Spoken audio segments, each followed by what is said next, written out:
Welcome back. Canada's population grew by more than 1 billion people in less than a year, jumping from 40 million in June of 2023 to 41 million by April of this year. The question of how much growth is too much has become an increasing topic of debate in the country. Our next guest has been looking into exactly that, along with the economic implications of Ottawa's new plan to reduce the number of temporary residents in this country. We're joined now by Tony Stillo, Director of Canada Economics at Oxford Economics. Thank you very much for coming in. My pleasure to be here. We'll talk about some of the broader questions here in just a moment. But first of all, tell us what Ottawa is planning. And you told me just before we came on camera, it's not clear what option that Ottawa is going to choose, but it does plan to slow growth in temporary residents, correct? Actually, they want to reduce the share of temporary residents in the Canadian population to 5% in 3 years. When they made the announcement in March, the population for temporary residents was about 6.2%. And now we reckon it's risen to 7%, which does make it a taller order. And we don't have clarity yet on exactly how they'll do that. They're negotiating that with the provinces. Who tend to be temporary residents? Students would be among them? Students on study permits and workers on temporary work permits, and their families as well. And you said before we came to on air that Ottawa has a couple of options here, and we don't know yet which one Ottawa is going to choose. Well, in the extreme, they could grant all those temporary residents permanent status. Lo and behold, you magically reduce the share of temporary residents. That's unlikely. You don't reduce population growth by doing that, though. And you don't. On the other hand, you can actually force them to leave, which would reduce population growth.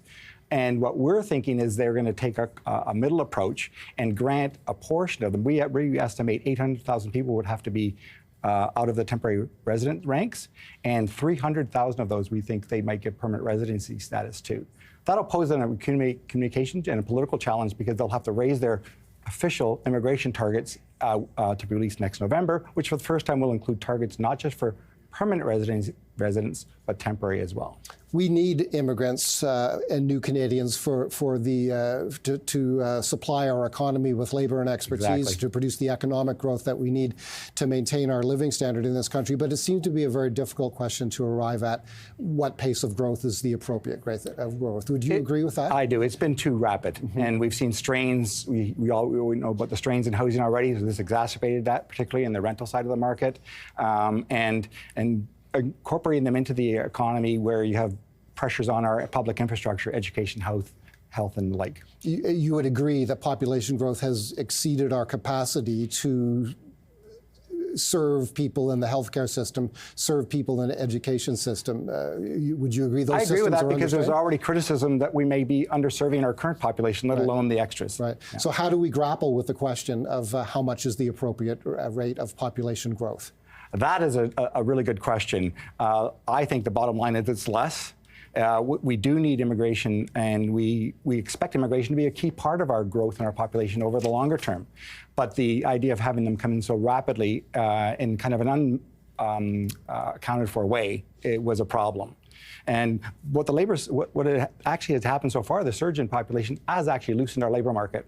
And we have an image that we're going to show shortly that will show you that. Okay, well let's show that, and let's go to that topic, the effect on the labor market. So what you see in this chart here is one of the bars shows the growth in the labor supply, and the other column is the growth in employment. And labor supply has continually outpaced employment growth over the past year and a half or so.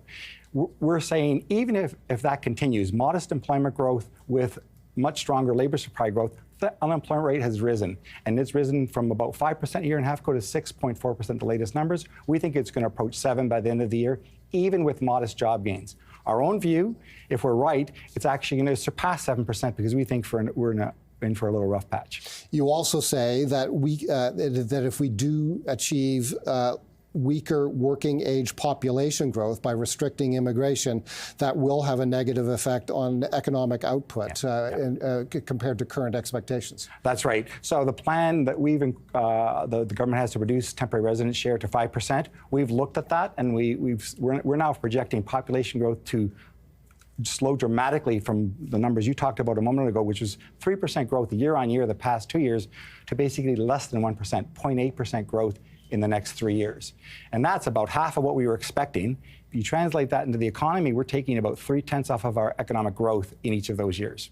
Productivity has been a sore point with economists for a long time. Earlier this year, Carolyn Rogers of the Bank of Canada really sounded the alarm on it. She used a metaphor of breaking the glass. It's time to break the glass, she said. How does population growth and immigration fit into this equation? Productivity. Productivity is output per worker. It's actually per hour worked, so we think about how much they're working as well, and there's been a slight downward trend in that. But we've had a productivity problem long before this population surge. Right. And we've languished in large part because our business capital formation has not kept pace. With the immigration, what we're looking for is businesses to ramp up that capital expenditure, the capital formation, to account for that ramp up in population growth. We're just going to see how long it takes those new arrivals to integrate into the Canadian economy. And we're hoping that they favor those skilled workers in the immigration and temporary residents that come into the country that we need. Where does the onus lie for businesses to ramp up their investment? With the chief executive officers of those businesses, or does the government have a role in terms of providing incentive and an appropriate environment? I think it's a combination of both. And the government has done a lot over the past couple of decades, actually, getting the right macroeconomic environment, low inflation, low taxes, but doesn't mean they couldn't do more. And on the other side, businesses, it's on them. Entrepreneurial activity has been much weaker in Canada than the US in terms of business startups, but capital formation has been weak, and we need businesses to pony up there too. Tony.